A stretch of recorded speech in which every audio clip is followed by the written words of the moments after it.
Bom dia a todos, meus queridos amigos do Facebook, meus queridos irmãos, meus queridos amigos do Centro Espírita Fraternidade de Luz. É um prazer estar aqui com vocês. E é uma segurança que eu tenho, um prazer muito grande de senti-los aí do outro lado, né? Como foi anunciado, faremos a palestra de hoje pelo Centro Espírita Fraternidade de Luz, cujo tema é A Torre Inacabada e o Rei que Saiu para Guerrear. Muito bem, como é de praxe, em todos os centros espíritas, em todos os eventos nossos, faremos uma prece para nos harmonizarmos com a espiritualidade maior, com Deus, né? Para nos harmonizarmos com o todo universal. Cerremos, quem quiser, levemente os olhos, para rogarmos a proteção divina, o amparo dos benfeitores espirituais, na certeza que Jesus se fará presente durante esse evento. Porque tudo que fazemos é em nome do Mestre. Tudo que fazemos é em nome do Cristo Jesus, na certeza da sua divina presença.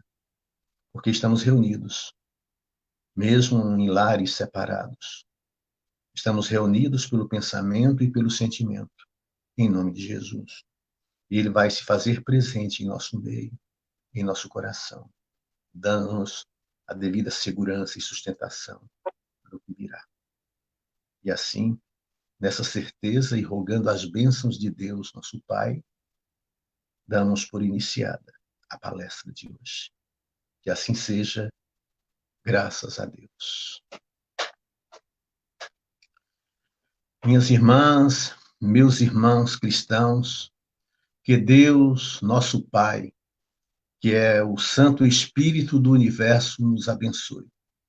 E que o nosso Mestre Jesus, o benfeitor incomparável de nossas vidas e amigo incondicional de todas as horas, nos envolva com a sua infinita e misericordiosa paz.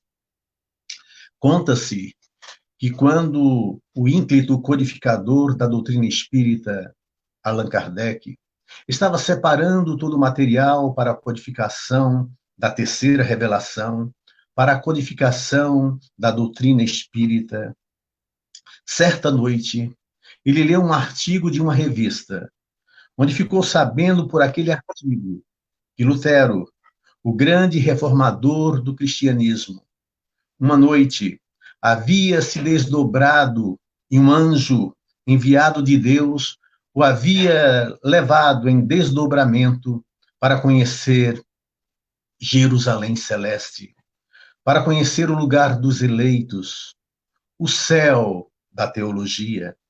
E ele ficou deslumbrado com toda a felicidade, com todo o ouro, com toda a pompa, com toda a beleza que ele anteviu no céu. E Kardec ficou admirado com aquela matéria e foi dormir pensando como deveria ter sido prazeroso visitar o céu, visitar um ambiente divino e vislumbrar todas aquelas belezas. Foi dormir assim pensando, quando, no meio da noite, o próprio Allan Kardec teve um desdobramento e o seu espírito saiu, enquanto o seu corpo repousava na cama. Ao seu lado, um benfeitor espiritual que o conduziu a um lugar. Mas não era o céu. Aquele benfeitor espiritual o conduziu ao umbral dos espíritas, ou ao inferno da teologia, ou purgatório dos católicos, não importa o nome, mas era o lugar de sofrimento, onde choros e ranger de dentes acontecia naqueles campos de sofrimento. Kardec, então, se volta para o benfeitor e pergunta-lhe: quem são esses que sofrem tanto nessas regiões de tormento? Serão os crucificadores do Cristo? E o benfeitor fala: não, Kardec, os crucificadores do Cristo eram ignorantes. Como o próprio Cristo anunciou no momento crucial, eles não sabiam o que estavam fazendo. Já se recuperaram, já caíram em si, E através das reencarnações sucessivas, já não sofrem mais, já corrigiram seus erros do passado. E Kardec então pergunta: e quem são? Serão os reis romanos, os imperadores romanos? Serão os imperadores romanos? Não.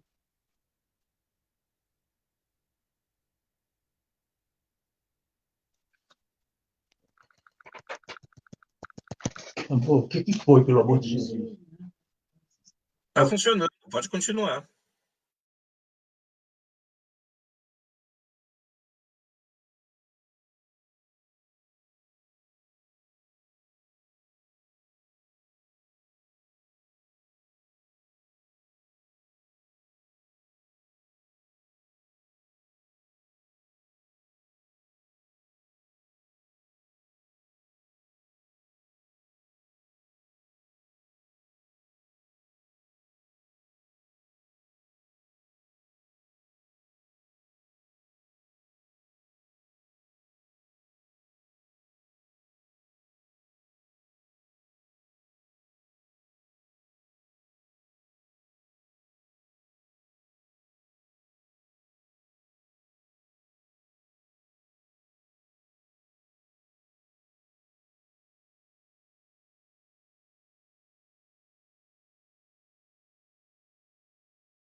Pronto, pode continuar, meu irmão. Tá perfeito, tá bom?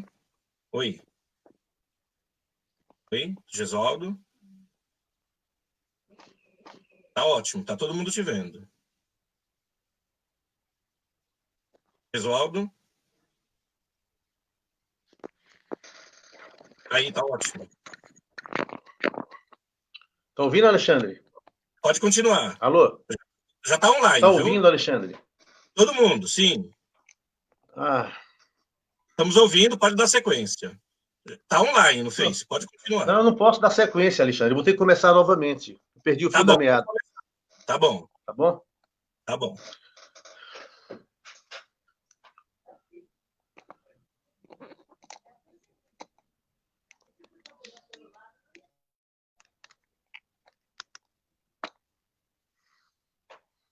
Ai, meu Deus do céu. Bem, meus queridos amigos, perdoe pela falha técnica e vamos continuar então aqui a nossa palestra. Perdoe aqui, como essa ferramenta é novidade para mim, devo ter feito alguma coisa que não deu certo aqui e caiu, né? Mas como eu ia falando, conta-se que Allan Kardec, nosso codificador, quando estava separando toda a papelada, todas as perguntas e respostas para a codificação do Livro dos Espíritos, ele se deparou com uma notícia de que Lutero, o grande reformador, ele havia, certa noite, tido um sonho, ou um desdobramento, onde um anjo o havia levado a Jerusalém Celeste, a Deus, aos céus da teologia, não é? E ele vislumbrou toda a beleza, toda aquela cidade de ouro, toda a felicidade dos eleitos. Então Kardec ficou admirado com tudo aquilo e ficou imaginando como seria prazeroso e maravilhoso estar no céu em desdobramento e vislumbrar toda a felicidade de todas aquelas pessoas, né? Foi dormir impressionado com tudo aquilo, quando no meio da noite teve também um desdobramento espiritual, onde um benfeitor espiritual estava ao seu lado e o conduzia às regiões de sofrimento da terra. Os umbrais dos espíritas, não é? Ou o inferno da teologia, ou o purgatório da igreja. Não importa o nome, porque é um lugar de sofrimento da mesma forma. Então ele estava lá comovido com todo aquele sofrimento, com todos aqueles gemidos, com todo aquele desespero daquelas almas em martírio. Quando ele pergunta ao benfeitor quem são estes que sofrem tanto, seriam os crucificadores do Cristo? E o benfeitor fala: não, Kardec. Aqueles eram ignorantes espirituais e já venceram a si mesmos através das reencarnações sucessivas. Já não sofrem mais assim. Mas quem são estes que sofrem tanto? Serão os imperadores romanos? Também não, Kardec. Eram também ignorantes espirituais, como Jesus mesmo falava. Eles não sabiam o que estavam fazendo. Já tiveram suas chances, já estão em outra situação. Mas quem são estes cujos gemidos fazem tremer as fibras mais íntimas da minha alma? Seriam os perseguidores dos cristãos primitivos? Também não, Kardec. Eram todos ignorantes, que já venceram as suas imperfeições através das reencarnações sucessivas. Kardec, então, para um pouco e começa a pensar nos grandes conquistadores, nos grandes gladiadores que venceram pela força, Átila, Alarico, Gengis Khan e tantos outros. Mas como se lesse o pensamento de Kardec, aquele benfeitor espiritual fala: não, Kardec, os grandes conquistadores da Terra não se encontram aqui. Eram todos cegos espirituais. Despertaram, acordaram espiritualmente, já se encontram em outras situações. Kardec, então, pergunta-lhe: mas quem são estes que sofrem tanto, cujos gemidos fazem realmente vibrar e tremer as fibras mais íntimas do meu coração, da minha alma?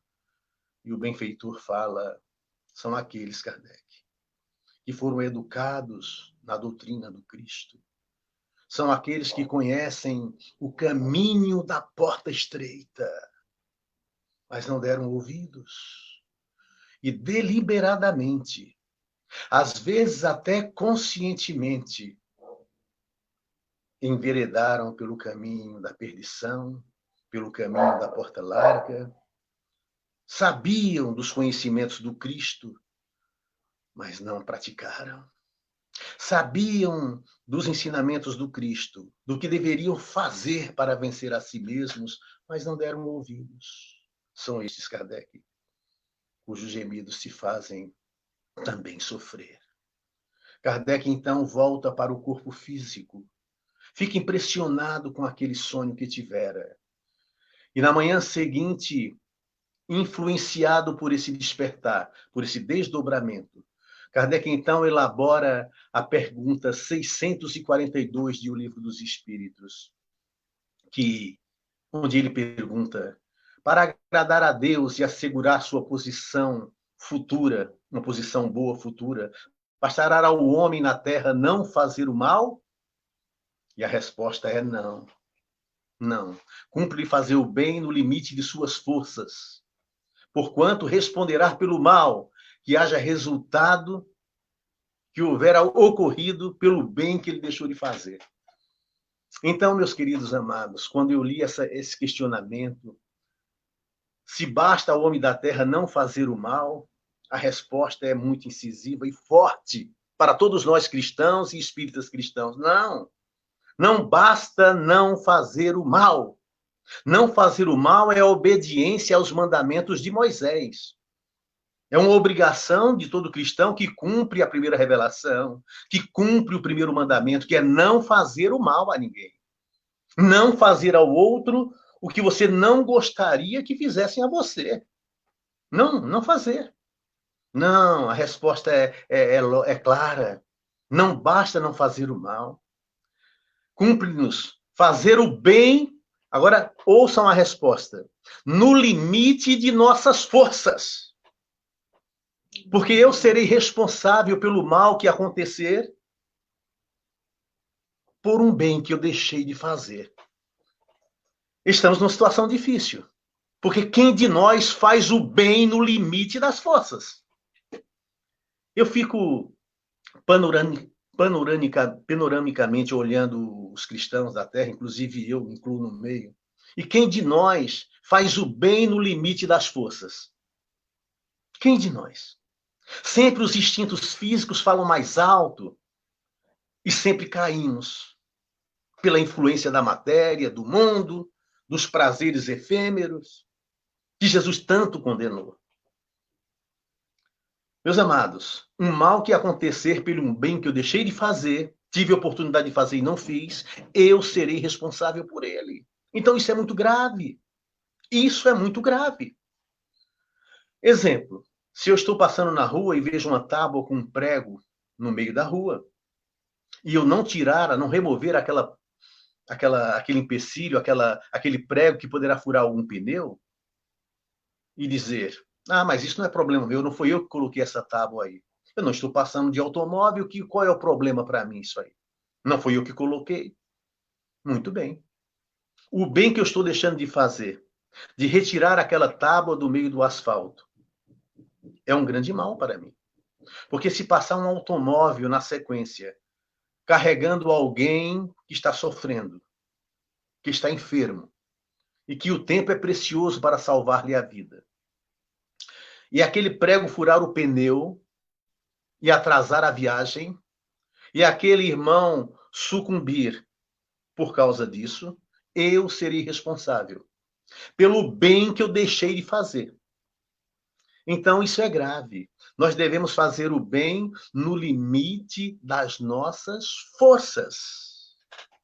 E eu fico imaginando todos os espíritos renomados, aqueles espíritos admiráveis que nós conhecemos ou não conhecemos, mas sabíamos da história. Nossa, é um santo, quando desencarnar, vai para um lugar melhor. Depois, esses espíritos passam as comunicações através da mediunidade, dizendo-nos que não estão assim num lugar tão feliz. Porque eles reclamam sempre do tempo perdido. Eles reclamam sempre da procrastinação do bem, de ter deixado para depois o que poderiam ter feito, não é? Eles reclamam sempre que não fizeram o suficiente. Por mais que a gente admire o espírito, eles sempre voltam dizendo que não fizeram aquilo que deveriam ter feito. Imaginem nós, míseros mortais. Se o próprio Chico Xavier, que para mim é um espírito de escola, que para mim é um espírito elevadíssimo, ele dizia que ele não estava fazendo nada,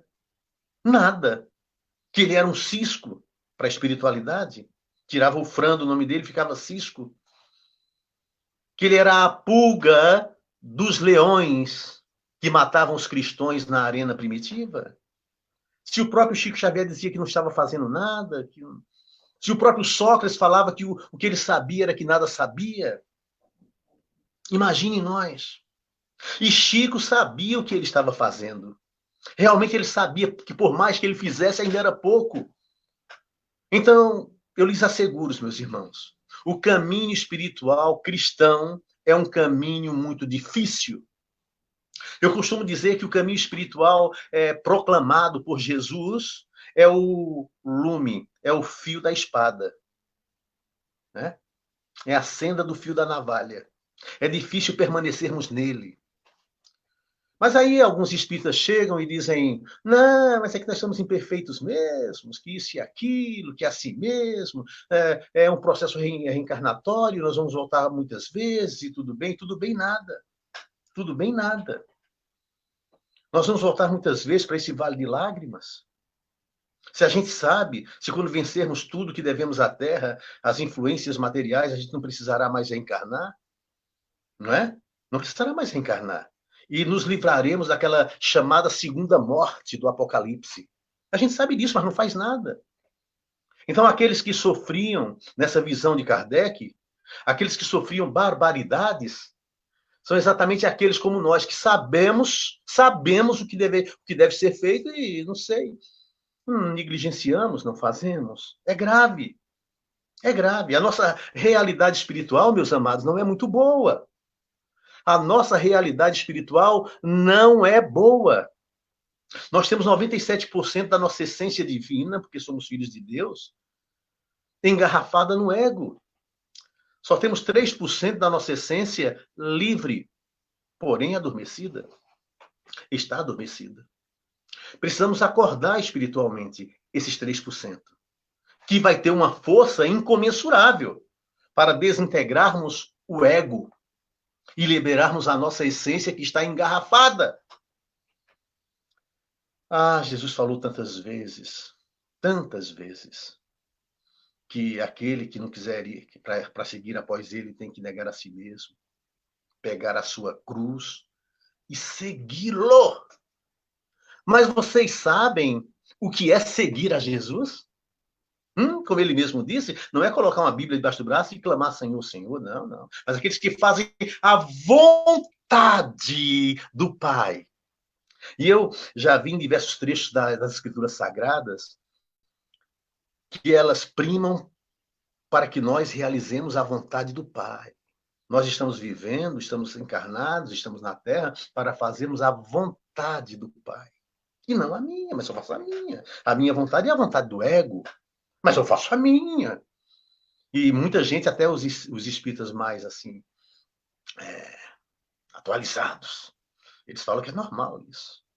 O caminho espiritual é muito difícil. E sempre Santo Agostinho fala na resposta 919 do Livro dos Espíritos que a vaidade, o orgulho sempre entra em cena para justificar os nossos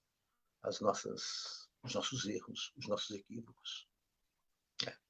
Eu pisei no pé daquela pessoa, mas ela também mereceu, afinal de contas. Então o orgulho sempre entra em cena para justificar.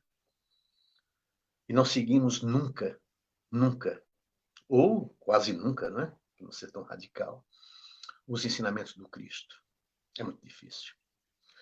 Lá em Lucas, no Evangelho de Lucas, capítulo 14, no versículo 27 em diante, tem um ensinamento ali maravilhoso, onde Jesus fala assim, que não carrega sua cruz e me segue, não pode ser meu discípulo.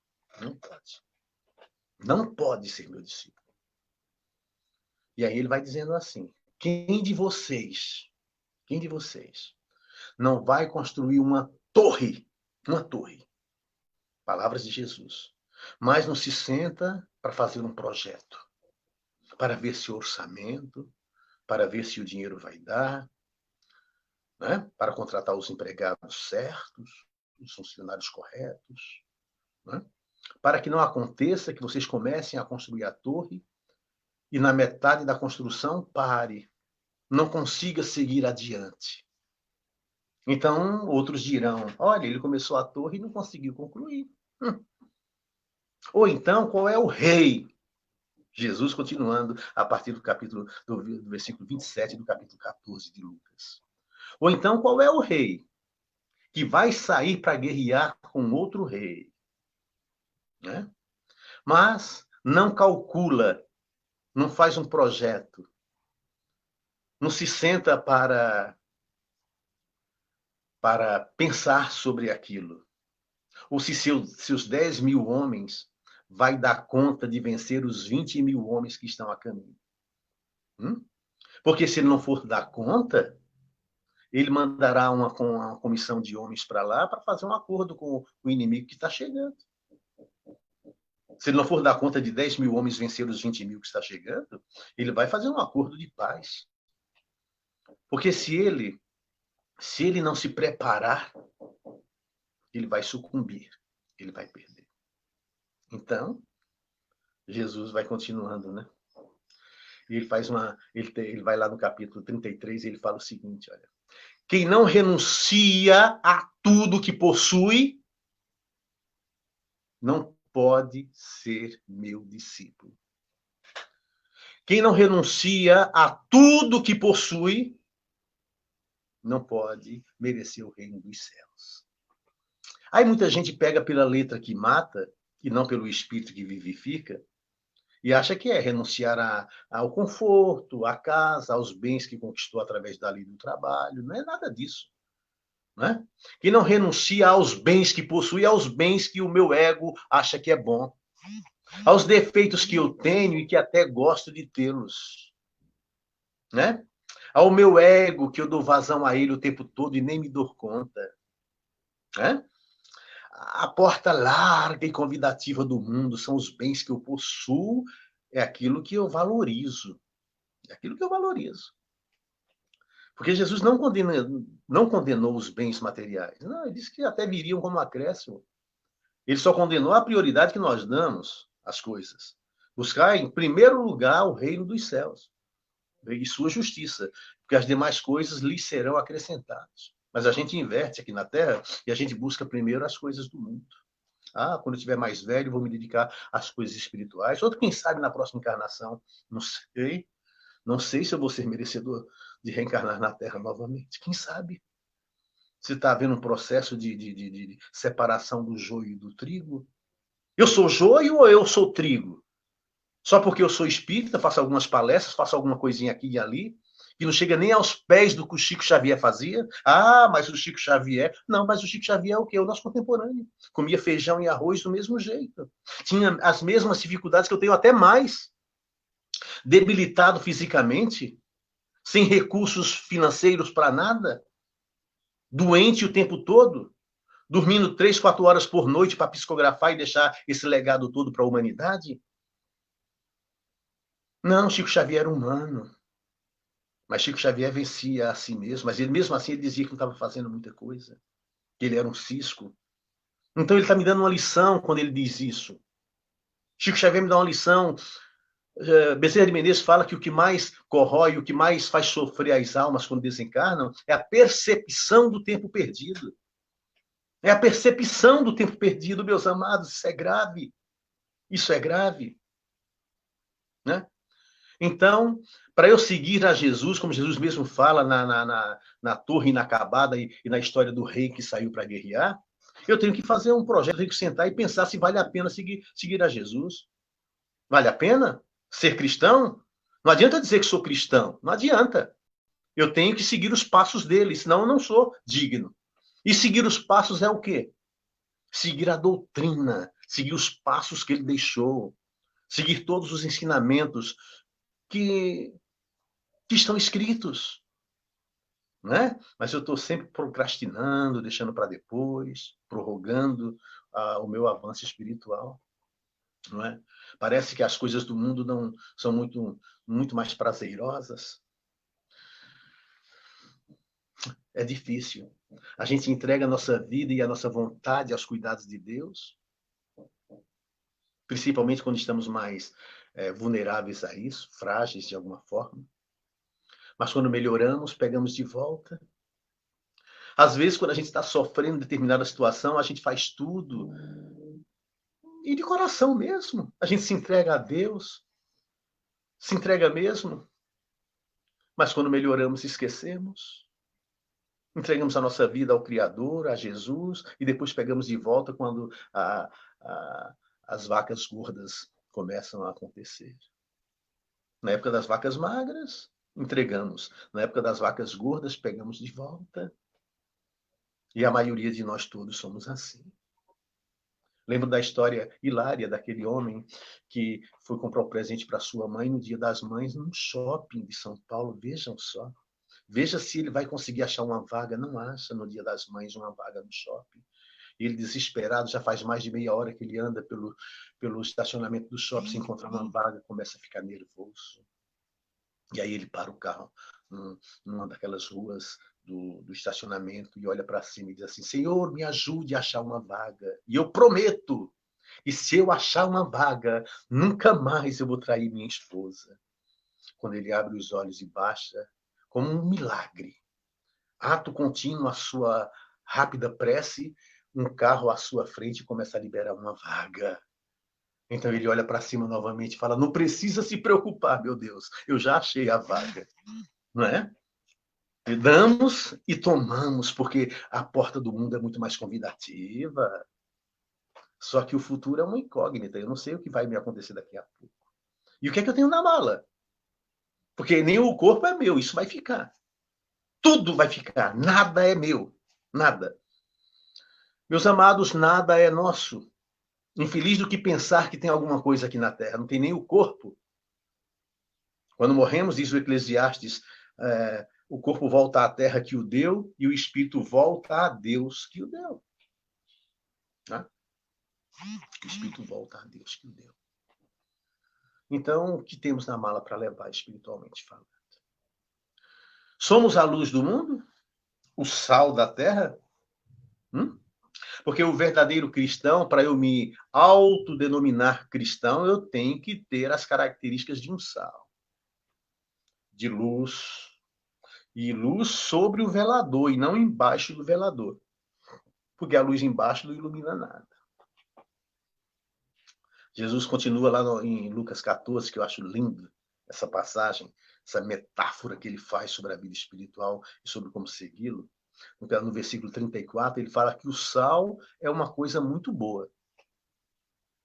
Mas se o sal perder seu sabor e se tornar insípido, se o sal perder seu sabor, para que ele vale? Ele só serve para ser jogado no monturo. Porque antes, lá no Sermão da Montanha, ele havia falado que nós somos o sal da terra e a luz do mundo. Mas será que somos mesmo, meus amados? O que estamos fazendo? Será que já fizemos um inventário moral sobre nossas vidas? Para sabermos o que realmente estamos fazendo? Como está a nossa vida espiritual? Porque a material a gente já sabe como é que está. Nós vivemos a vida material o tempo todo. Mas e a vida espiritual? E o sexto sentido? Hã? Como está o meu sexto sentido, que é o sentido espiritual? Meus amados. Paulo, que é o discípulo que eu amo tanto. Que é a ele que devemos o cristianismo ter chegado ao Ocidente. É a Paulo que nós devemos tudo o que somos enquanto cristãos. Por isso que ele foi o vaso escolhido. Jesus sabia que só ele poderia chegar a Roma, que era a capital do império, do mundo naquela época. Porque se o cristianismo não chega lá, não teria vingado. Saulo que se transforma em Paulo, ele escreve lá aos Romanos, lá no capítulo 12, versículo 2. Não vos conformeis com o mundo, mas transformai-vos pela renovação da vossa mente.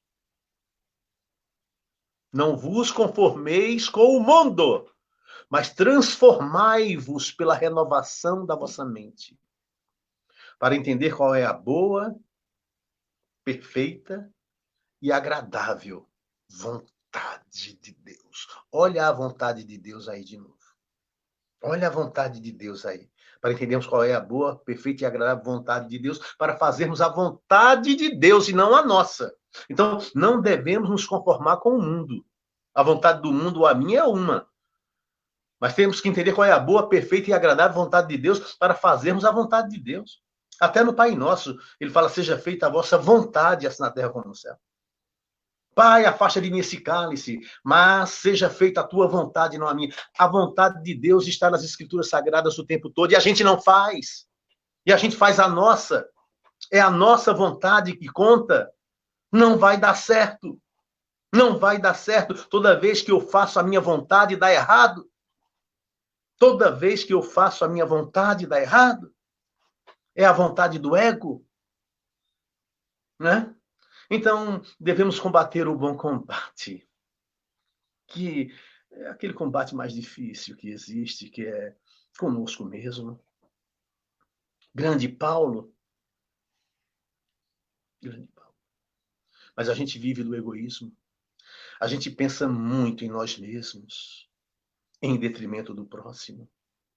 E seremos responsáveis pelo mal que o outro fez e que a gente poderia consertar e não consertamos. Somos responsáveis. Somos responsáveis pelo bem que deixamos de fazer e isso originou um mal. Vamos sofrer. Vamos sofrer. Meus amados, vamos despertar. Como diria Paulo, desperta, ó tu que dormes. Levanta-te de entre os mortos e o Cristo te iluminará. Desperta, ó tu que dormes. Ele falava para os Efésios, capítulo 14, versículo 5. Ele falava para aqueles que dormiam o sono biológico da noite? Claro que não, os que dormiam espiritualmente. Sabe aqueles 3% que eu falei? Que estavam adormecidos? Livres, mas estão adormecidos, a essência? É isso que precisa acordar. É isso que precisa acordar. Desperta, ó tu que dormes, levanta-te de entre os mortos. Os mortos naquela época eram aqueles que estavam afastados de Deus, afastados da religiosidade. Eram chamados de mortos. Por isso que Jesus ressuscitou tantos mortos, converteu todo mundo. Desperta, ó tu que dormes, levanta-te de entre os mortos e o Cristo te iluminará. Precisamos acordar e parar dessa ladainha de falar, conhecer todas as teorias. Eu conheço todas as teorias, eu sei da reencarnação, eu sei que a verdade, que nós espíritas sabemos muito mais. E nos será cobrado muito mais por sabermos mais. Daquele que sabe mais, muito mais lhe será cobrado. Então a coisa é grave. Eu tenho falado isso e me chamam de profeta do Apocalipse. Eu tenho falado muito sobre isso, do caminho espiritual, que é a senda do fio da navalha, e falam que eu sou pessimista. Mas no que tange a vida espiritual e a nossa felicidade futura, não devemos ser fracos, não. Devemos ser realmente intolerantes conosco mesmo, né? Indulgentes com os outros e intolerantes conosco mesmo. Esse é o caminho. E não perder nenhuma oportunidade de fazer o bem. Nenhuma oportunidade. Enquanto eu viver, enquanto eu estiver respirando, no meu caminho, eu tenho que sempre focar no bem, no amor e ir fazendo. E ainda é pouco. E ainda é pouco. Se o que o Chico fez foi pouco, imagina que o Jesus não faz nada. A vazão é egoísmo. A gente não pensa no outro, só pensa em mim mesmo. Em todas as situações. Só os grandes homens pensaram nos outros. Jesus pensou na humanidade. Sócrates morreu por ensinar os jovens a pensar, ele morreu pelos outros, mas morreu com dignidade. Todos os grandes homens, os grandes espíritos pensaram nos outros e não neles mesmos. Como os cristãos primitivos que morreram nas covas dos leões, porque se dedicaram aos outros, a Jesus, com fé, com determinação, com coragem. Tinham dois amigos que estavam caçando e, de repente, eles ouviram um rugido muito forte de um leão. Um leão.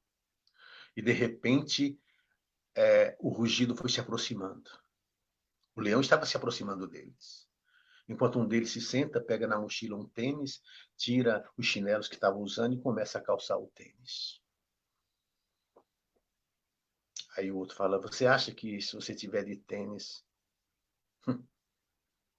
você vai correr mais que o leão? Ele olha para o amigo e fala, não penso em correr mais que o leão. Eu penso em correr mais que você. Né?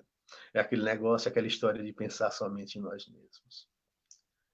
Mas os grandes cristãos da história venceram a si mesmos numa existência, tá?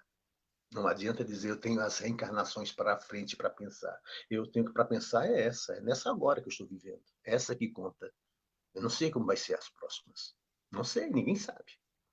Mas eu tenho essa reencarnação para despertar, para viver. É para isso que eu estou aqui. Muitos exemplos eu tive na humanidade. Maria de Magdala venceu a si mesma numa existência. Zaqueu venceu a si mesmo numa existência. Pedro, todos eles, né? Todos eles. E Paulo venceu a si mesmo também numa única existência. Joana d'Arc. Quantos exemplos eu tenho de quem venceu a si mesmo em uma existência, que tinha uma vida equivocada e que resolveram se converter. Converter é mudar de rumo. É mudar de rumo. Porque esse rumo que eu estou indo é de encontrar matéria, os prazeres efêmeros. Eu preciso mudar de rumo, só isso. Mudar de rumo. Conversão. Não é? Então, quantos não me deram o exemplo de como deve ser? Mas eu fico negligenciando. Né? Paulo, o grande espírito, o grande cristão, sob o meu conceito, o maior de todos os apóstolos, que nem conheceu Jesus pessoalmente, mudou a sua história depois que conheceu Jesus. E ele nos ensina como deve ser, como deverá ser a nossa vida. Ele escreve lá em Romanos, capítulo 7. Que miserável homem eu sou, que o bem que eu quero fazer eu não faço, mas o mal que eu não quero fazer, esse eu faço. Como eu me identifico com essa passagem de Paulo? Porque sou eu. O bem que eu sei que eu devo fazer, que eu quero fazer, que tem que ser feito, eu não faço a contento. Não faço. Mas o mal que eu não quero fazer, às vezes me vejo fazendo. Por quê? Pela minha imperfeição, é claro. Porque Paulo, na sequência, ele fala: mas se eu não faço o bem que eu quero, mas faço o mal que eu não quero, é o pecado que habita em mim que faz. O pecado que habita em mim é o ego. É a sombra de Jung. São as minhas imperfeições que às vezes eu nem conheço direito. Que me domina, que me manipula para lá e para cá. Mas eu não entro na porta estreita para ser considerado digno. Eu não faço uma estratégia de guerra, como o rei que vai sair para guerrear. Eu não faço uma estratégia de programação para construir uma torre, para construir minha vida espiritual. Eu não me sento para saber se vai valer a pena pagar o preço de ser cristão. Depois eu saio por aí dizendo: eu sou cristão, eu sou cristão. É mesmo? O que é que você faz? O que é que você faz? Então, ser cristão não é sair propagando aos quatro ventos que é, mas mostrar através de atos. Isso é ser cristão. É entrar pela porta estreita. Jesus não disse: entre pela porta estreita, meus amados. Não, ele não disse entre, porque ele sabia o quão difícil iria ser entrar. Ele disse: esforçai-vos por entrar pela porta estreita, porque muitos tentarão entrar e não conseguirão. Olha só como é difícil o caminho espiritual. Olha a fenda do fio da navalha. Hã? Não é fácil? Não é fácil. É uma grande luta, é uma grande guerra, é uma grande conquista sobre nós mesmos.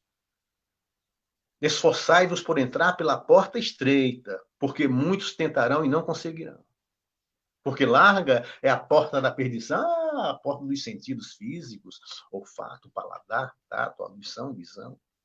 Isso me coloca em contato com o mundo material, que me dá muito prazer, efêmero, que a traça corrói, que o ladrão rouba, que a ferrugem come.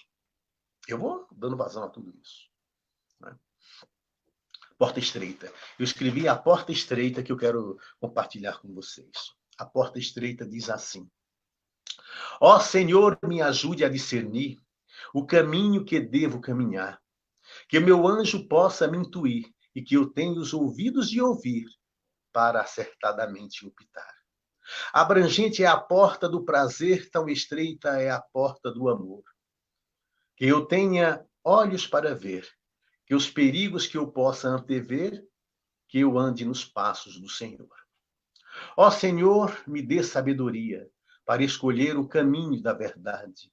Que eu tenha coragem e valentia para estar contigo todo dia, sempre em busca da real felicidade. A matéria exerce a influência em toda criatura imperfeita. Dai-nos, Senhor, a sapiência e as asas do amor e da ciência para entrarmos pela porta estreita. É uma das minhas pequenas pérolas, né, que eu tenho escrito ao longo da minha existência até agora. E que algumas delas, inclusive esta, está no meu livro Conversando sobre a Vida, né, que alguns companheiros aí do outro lado têm. Mas Paulo é um exemplo de vida que eu quero deixar aqui como exemplo para ser seguido. Que miserável homem eu sou, que o mal que eu quero fazer eu não faço, mas o mal o bem que eu quero fazer eu não faço, mas o mal que eu não quero fazer, esse eu faço. E ele vai vencendo a si mesmo, vai sendo esbofeteado, vai oferecendo outra face, como Jesus recomendou, e vai seguindo em frente, vai seguindo avante. Aí lá em Gálatas, no capítulo 7, ele já mudou. Ele mudou. Paulo mudou porque ele já escreve aos Gálatas: já não sou eu mais que vive, mas é o Cristo que vive em mim. Meu Deus, que coisa linda. E ele segue para Roma, onde ele sabe que vai ser decapitado em nome do Cristo. Ele sabe que vai morrer e ele é preso. E aquela sequência das cartas de Paulo não estão corretas na Bíblia, porque a última carta que Paulo escreveu foi a carta segundo Timóteo, a segunda carta a Timóteo, amigo dele. Tive a primeira carta a Timóteo e a segunda carta a Timóteo. Sabem por quê, meus amados? Porque quando ele escreveu a segunda carta a Timóteo, no outro dia ele foi decapitado. Então foi a última carta de Paulo, onde ele escreve para Timóteo o seguinte: combati o bom combate, findei a carreira, guardei a fé.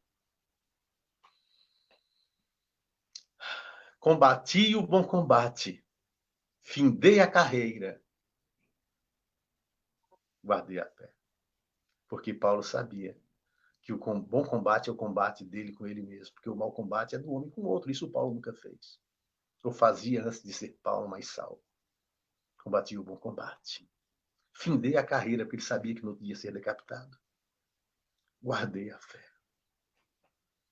Era sobre isso, meus amados, que eu gostaria de falar para todos nós.